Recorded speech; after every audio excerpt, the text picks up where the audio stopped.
partner with Axon, you immediately gain access to a full range of products and solutions designed to meet the complex needs of today's grower. We carry all major brands and sizes of tires and wheels. We specialize in large diameter wheels for large equipment.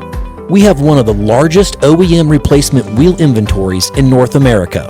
Known for extreme flotation setups, duals, and triples, we have wheels for all makes and models of tractors, sprayers, combines, and grain carts. If we don't have the wheel in stock, we'll custom build, sandblast, and paint in-house. There isn't a more vast inventory in North America dedicated to helping dealers move more iron. With facilities on the West Coast and in the heart of the Midwest, leverage our 230,000 square feet of indoor inventory to solve any problem a grower may have. Move more iron with Axon.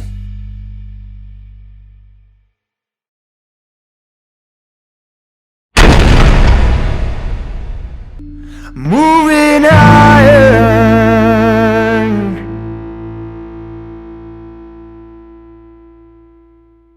Hello and welcome to Moving Iron Podcast.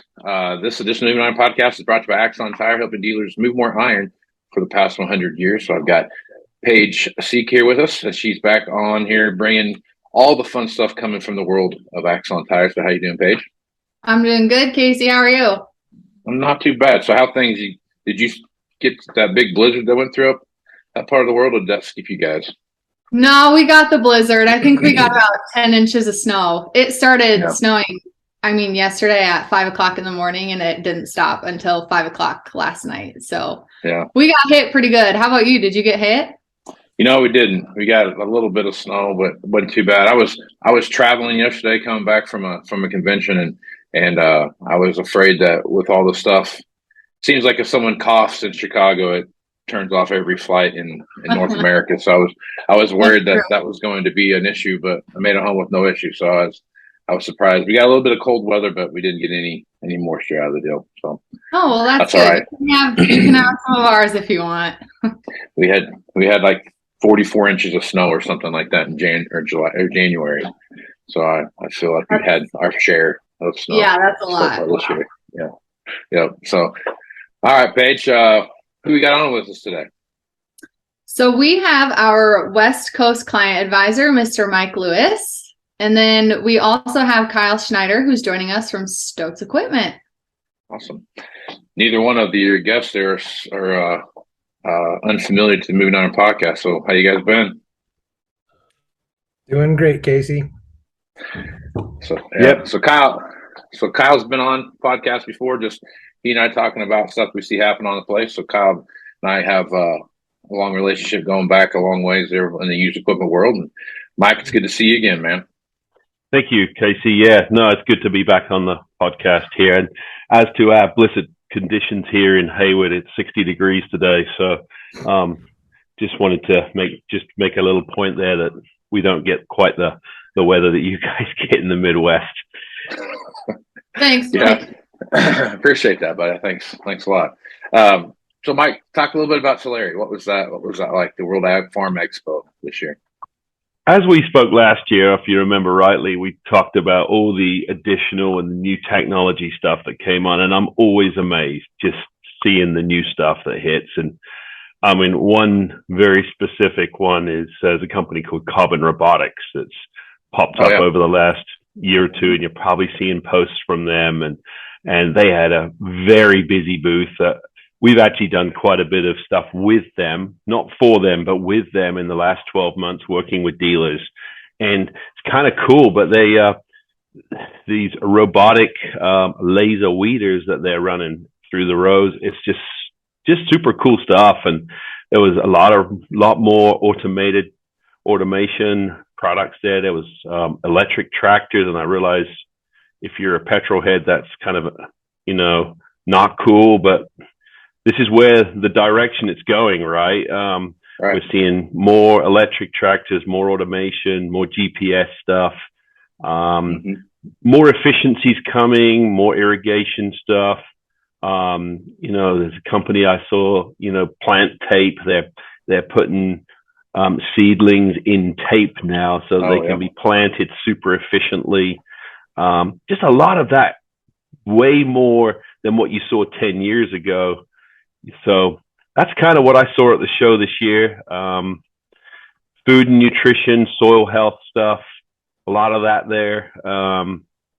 The dairy barn, as big as ever, a ton going on over there. And every brand of tractors, just even, Deere, Case, New Holland, all got their new thing coming out there. I realized Case had a new tractor unveiled, I believe, at the Louisville show this year. It wasn't right there. I mean, New Holland had a methane-powered tractor there this year. So a lot of new and cool, innovative stuff, and a huge population. Yeah, I was there Wednesday, started out at 28 degrees, believe it or not, there in Tulare, and which is kind of chilly for us little Cali boys. And yeah, it warmed up to about 60 degrees by the middle of the day. So it was definitely a really good day. Yeah. Well, good. That sounds like a neat show. And I think you're seeing more and more of that at these shows as you go to them, where the technology that you're seeing come through is a lot of it's geared around, how do we cope with the lack of labor and the stuff we're seeing. So you're seeing a lot of that kind of stuff come through where you're creating more efficiencies and doing a lot more, how are we going to get through, planting season or harvest or whatever with less people. So it's good to see that that's going on that way. And then the robotics companies too, that's another thing. You're starting to see a lot more of this stuff pop up at these bigger shows when you start looking at autonomy and self-driving vehicles and the various machines that are coming out there, especially your neck of the wood, Mike. You really got to see some pretty cool technology when you're out doing some of the stuff. Cause I've seen so many posts with, pistachio tree farms and some, autonomous fumigation type stuff. And I've seen some robots that pick strawberries, and they've got little scissors on there, look like Edward Scissorhands going through the thing. So that California marketplace being as robust as it is, you really have a lot of opportunity to see some very unique things. Exactly right. And where we are based right here, right in the north end here in Hayward, we're right in the north end of Silicon Valley. And you might say, well, there's not a lot of farming going on around here, but there's these little startup companies that, run south of us here, and they're popping up all the time. And these guys pop out of wherever and they start a little company, and then somebody big like Mother Deere or Case come and put a bunch of investment in them. And before you know it, these guys are living in the Lapland of luxury with $100 million in the bank. So, yeah, we've had involvement with a lot of these guys, and they call us for fairly small runs of product, a wheel and a tire mounted assembly of some description for some new widget, if you want of a better word, for the market. And it's really cool to see and be involved with that stuff. Yeah, we've been working with a couple of different companies very recently. Yep. So Kyle, what are you seeing right now, man? There's got to be some cool stuff going on in your neck of the woods. Recently, the one thing I can think of, speaking of robotics, we just became a dealer for Gus Automation Systems, those robotic sprayers down in our Arizona stores. Oh yeah. Yep. So we've actually got a few of them out there running right now, and some on order coming in. So that's an exciting thing for us, is seeing those things out in the fields running and spraying orchards and some other produce from that side of things. Other than that, we're really just kind of working on with what Deere has been giving us. We're looking at the new automated tractor that they announced this past year. Just really kind of watching what's coming out there. We really haven't had anything cutting edge happen or come out here. We're just really, growing our market and just trying to do whatever we can to provide for our customers. Right. Kind of off the beaten path, I guess you could say a little bit. We worked a lot with our golf courses, for instance, in California. We've been doing a lot of section control sprayers on golf course sprayers and mapping out complete GPS systems for those guys and seeing that. So that's been a big thing for us, the AMS side of taking it from the farm and putting it in some other categories that a lot of people, I don't think, quite have got the concept of or even thought about putting it into. So, and just working hard on that. I mean, we've got some internal things that we're working on as well from our production ag side of stuff. So we're just, it's one of those things that it's slower than what you want it to, but hopefully the end result comes out the way we want. And we can start showing some stuff to our customers here soon. Yep. Yeah, that's the. It's always good to measure twice and cut once. You know what I mean? So it makes it a lot better when you're building stuff. So yeah. All right. So Kai, how do you and Mike work together? What are you guys doing? What's Axon doing for you at the dealership that's different than So Axon has been a great tool for us, I guess you could say. Mike and I work closely together in terms of, as I'm looking at used equipment coming in, might need some new tires or tracks or something to that effect, or we need to change something completely up. He's awesome. I can just send a quick email or a phone call, and between him and Nick Holt over there, I can get an answer back on something pretty fast. He's worked great with us just to try to help us maintain our business and grow it, trying to give us the best product possible out there.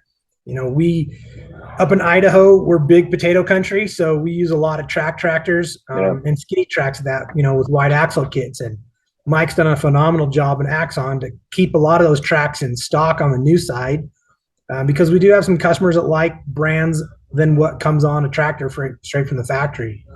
We use the Continental tracks a lot, and they've done a great job of making sure they have them on hand so that we can have them on hand, because we've got some customers that'll buy a tractor and the first thing they'd say is, okay, put those other tracks on there, and we throw it in there and get it taken care of. And so he's been a great resource for us, trying to figure out options and things to figure out in terms of, weird options that come up. Customer wants a certain tractor, but they want a certain tire on there for a certain type of application. And he's been great to tell us yes or no. But beyond that, he's also helped us with trying to better, especially myself, as I look at used equipment to figure out trade values. I'm always looking at those tires because that's a huge expense anymore. Yeah. I think a row crop tractor is easily $30,000 plus to put new rubber on it, and that's just to buy the tires. So, we're always looking at options of, when things come in.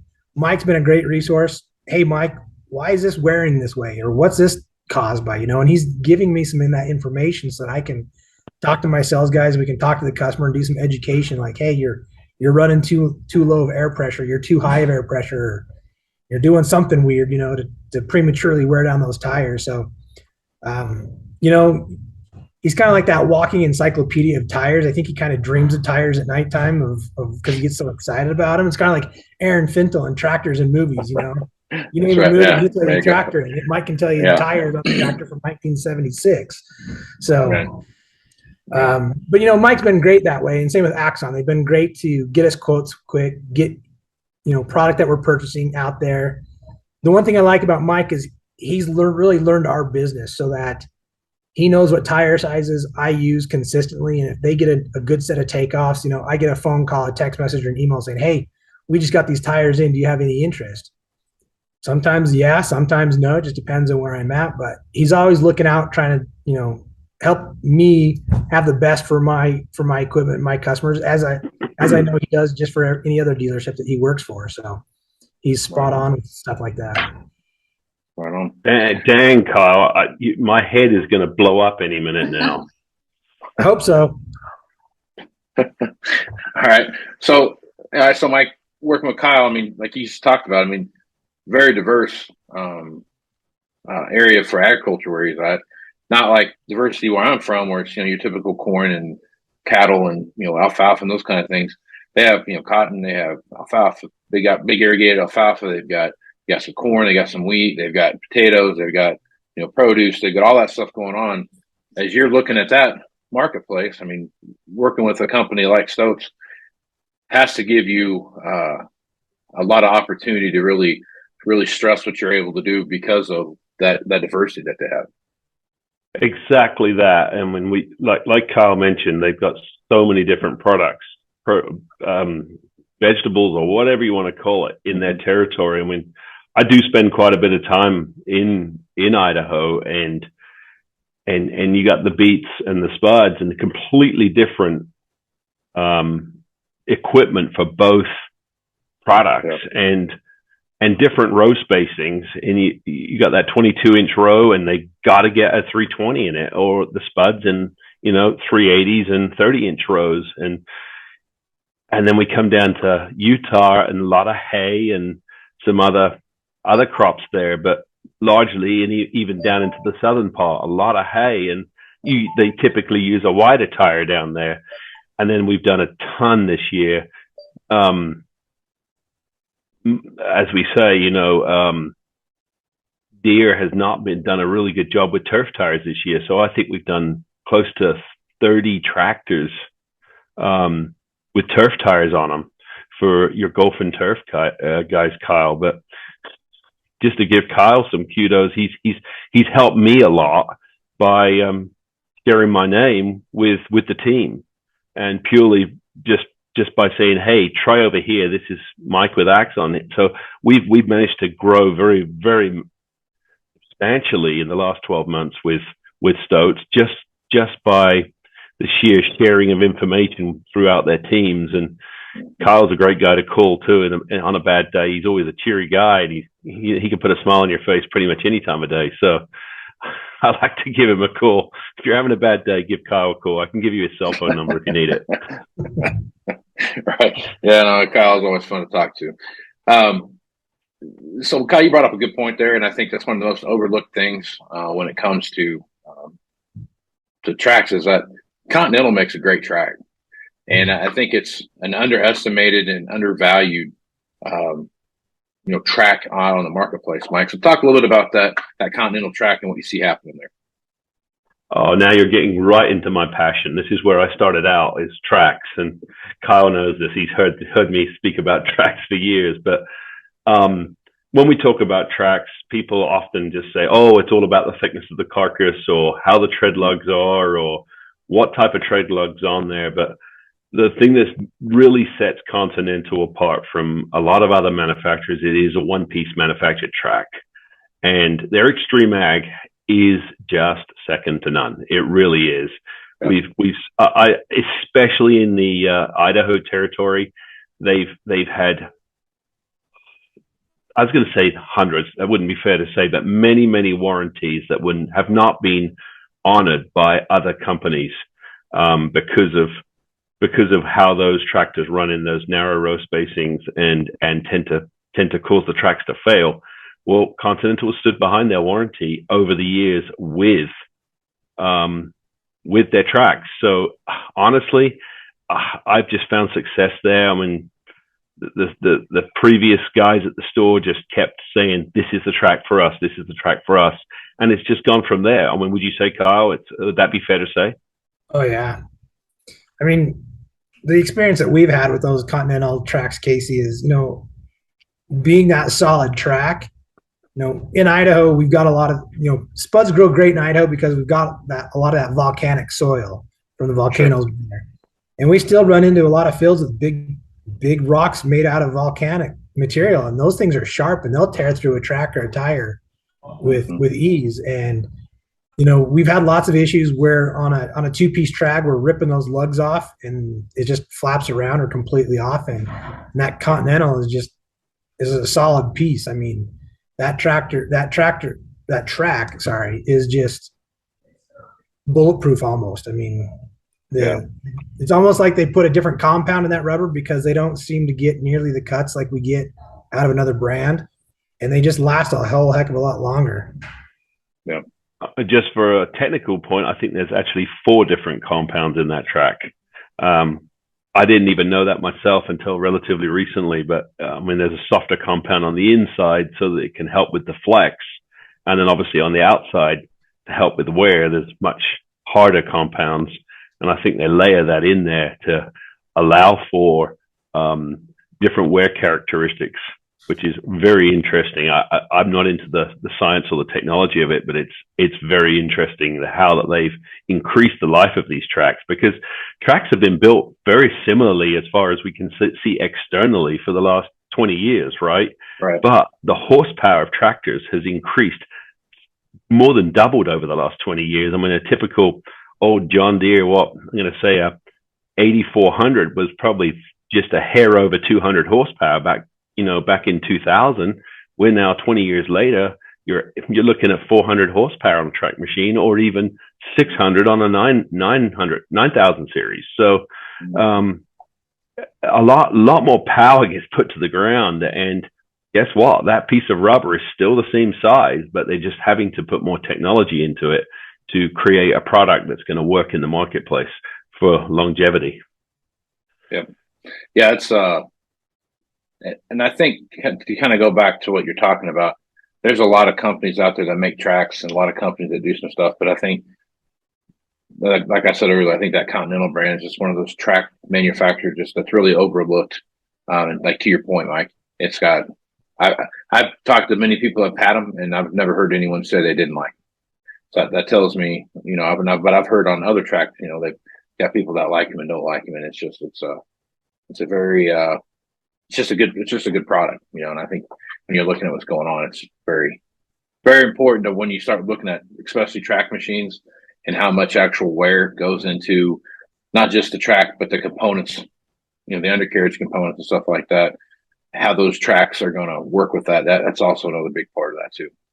And I by no means are going to tear the other brands apart. I mean, they work. John Deere obviously would be doing their R&D with their OEM product, and it's worked for them. So it's just that certain environments like the Idaho area and some of the Utah area, the guys have found great success in using that product. So I never say never to the other ones, but we've just been really successful with that product. Yeah. All right, Kyle. So when you're looking at what you see happening right now, what are your thoughts so far? As 23 has kind of started out, and then you're moving into the second quarter of the year. What are you seeing different from 22? What's the feel like for you right now out there in the marketplace? It's still a hot and heavy market right now. I'm starting to see a little bit of slowing down. I think it's coming here, but some guys don't want to admit that it's there in terms of values on some of the equipment in there. But I think it's just right around the corner. But that being said, we're still seeing some hot and heavy moving going on. I mean, guys are still coming in wanting to get some equipment, still getting some large packages. It is getting better now that for me being a Deere dealer, have the factories get equipment out a little bit faster than previously had over years past, which is really helping out. But things are still looking good for us. I mean, last year was a phenomenal year, as most companies had in the ag industry, making some record profits and having good margins. And this year is still looking good for us as well. I mean, when we were comparing numbers year over year, we're still ahead of where we thought we'd be from our budget, or on pace to match what we did last year, maybe slightly behind here or there, but nothing big. So I think overall, we're still looking for a good year. Might not be as good as last year, but it's still going to be a good year for us in all. So we're still seeing high demand on combines. I think this year we set a new record for the most combines we ordered from the factory than we've ever done for all of Stotz, which is, I mean, I might say 20 combines, which for us that's big, but for you, Casey, that might be nothing, So for us, it's, hey, if we can move 20 combines, we're excited, but it's also a little bit nervous because it's like, oh crap, we got a lot of washouts to do to get through those things and not have too much of the inventory sitting around. 4-wheel drives, row crops are still looking hot and heavy, just like normal, and going good. The big market for us that we're really looking forward to this year is the hay market. We're having some great sales on windrowers and balers right now, and things are looking good. Here in Utah and Idaho, especially Utah, we've been pounded with snow up in the mountains this year. I saw a report yesterday that one of the ski resorts has over 400 inches at the middle of the mountain. So we're going to have some great snow or water from the snow this year, and we're still 2-3 months away from being out of the snow season for those mountains. So hopefully we get some more storms coming in. But with the amount of water we're going to have, we should have a good year. And I know the years past, with water, guys have kind of cut back on what they're growing. We had a lot less corn going in the ground last year for silage. I'm hoping this year that increases again. So we should have a good year for equipment across the board. Yeah. Yeah, I would echo what you're saying there. It seems like there's still enough going on, but there still feels like waiting for that other shoe to drop type of deal somewhere along the way. Yeah. which I don't think this year. I don't think it's going to be as bad as what people want to make it out to be. There will be a correction, sure, but I don't think it's going to be like 50 cents on the dollar kind of correction. I think it's going to be more like 10 or 15 cents on the dollar cut. So still a lot. They're still talking big dollars though, even at 10 or 15%, but it won't be anything like 2014, 2015 was. So thank God. So, Mike, what are you seeing on your end, man?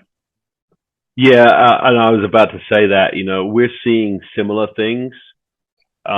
We've got inventory, okay? So that is a little bit different to some people in the marketplace. We have great inventory right now, but we have seen a slight softening, let's say, and maybe not in the demand, it's more in the pricing.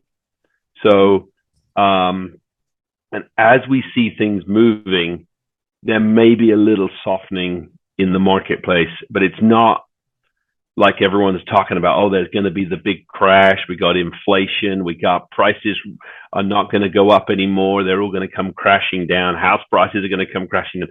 That's not going to happen right now. It's just not. There's still money out there. There's been, I don't know what the loan situation is right now, but there's pretty good investments out there with interest rates have risen a little bit. If you're trying to borrow money, yes, I realize it's a bit of a challenge. So, yeah, we have seen a little softening in the pricing. Don't tell Kyle Schneider that because he might ask me for a bigger discount next time. But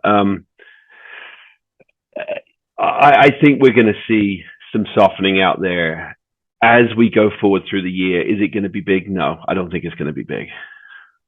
Yeah, I think you're the same way. But I think you're going to be able to see it coming. You know what I mean? I don't think there's going to be all of a sudden you wake up one day and be like, oh, what happened? You should be able to see. You should see this coming because all these factories, all these manufacturers are ramping up. They're going to be slowly adding supply out there. So it's going to be easy to track that and easy to see that. So knock on wood, everybody pays attention and we can avoid some massive corrections in the marketplace. So right on. Well, Kyle, Mike, you guys, anything else you want to add before we jump over to Paige with my favorite part of the podcast? I'll let Paige have the floor. She's going to be the better part of this anyways. Right on. All right, Paige, this is my favorite part here was the giveaway for this month. Hey, mine too, Casey. So this giveaway, we're doing something a new product that we got in, and we will be giving away an Axon tape measure. So should be pretty cool. We just got the box in, but we haven't got them branded with the Axon name yet. But once we get them branded, we'll send them out to you guys. Awesome. So how do they do that? How do they get a hold of that tape measure? Yes. If you guys want an Axon tape measure, all you got to do is message or email us at marketing@axontire.com. Just give us your first name, last name, and then the mailing address that we should send it to, and we'll get one sent your way. Right on. That will be that'll come in handy, especially when I'm out measuring track width, because for whatever reason I can't ever get it right. When I look at it, I have to go look it up. So yeah, by now I could recognize it between 18 and 24-inch track. You think I'd be able to recognize that by now? But no, you need a tape measure. Depth perception's never been my strong suit. So look at that. Hey Paige, can I have one? Yeah, sure. Just put in a marketing request form. I'm just kidding. Just call me. Gotta follow the process, Mike. Can be jumping around. Just tell me about it. I'm just kidding. Of course you can have one. I think we should let Kyle have one just for showing up and saying all those nice things. I think so too. Sounds good. Okay. Well, Mike, folks want to reach out to you. What's the best way to get a hold of you?